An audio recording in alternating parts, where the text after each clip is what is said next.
Here's a predictor of fertility outcomes that you might not have considered.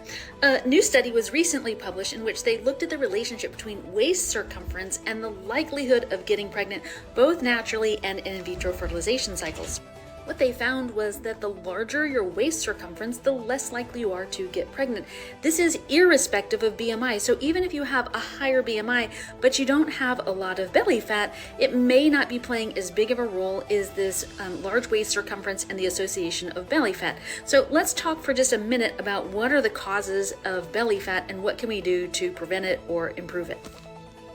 You will note that a lot of these are the things we talk about at Conceivable every single day, so if you're already doing those, you're probably reducing your belly fat and waist circumference at the same time. But obviously food, the quality and quantity of food that you're eating is going to be a determining factor on the kind of fat that you have, the amount of fat, and where it's located. Second, physical activity. This is one of the things that they showed was most the positive indicators that you could do to reduce belly fat. Ever seen a beer belly? Yes, alcohol can also be a significant contributor to belly fat, and we know that it's not good for either you or your partner to be drinking prior to conception or once you're pregnant, so try to keep that to a minimum. Here's one that you might not have thought about, and that's stress.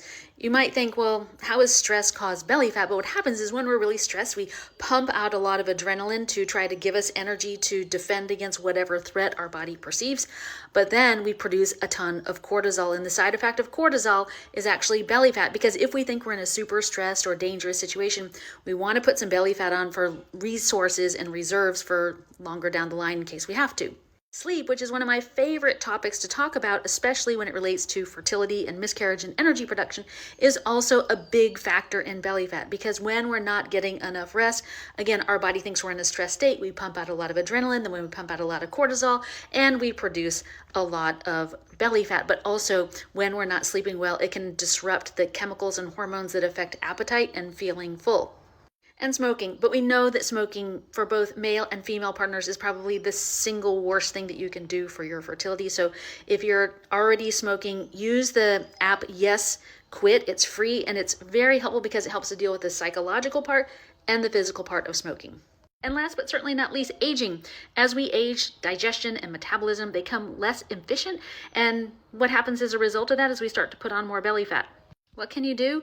Move more, sleep more, eat better food, manage your stress, stop smoking, and make sure that you walk after you eat.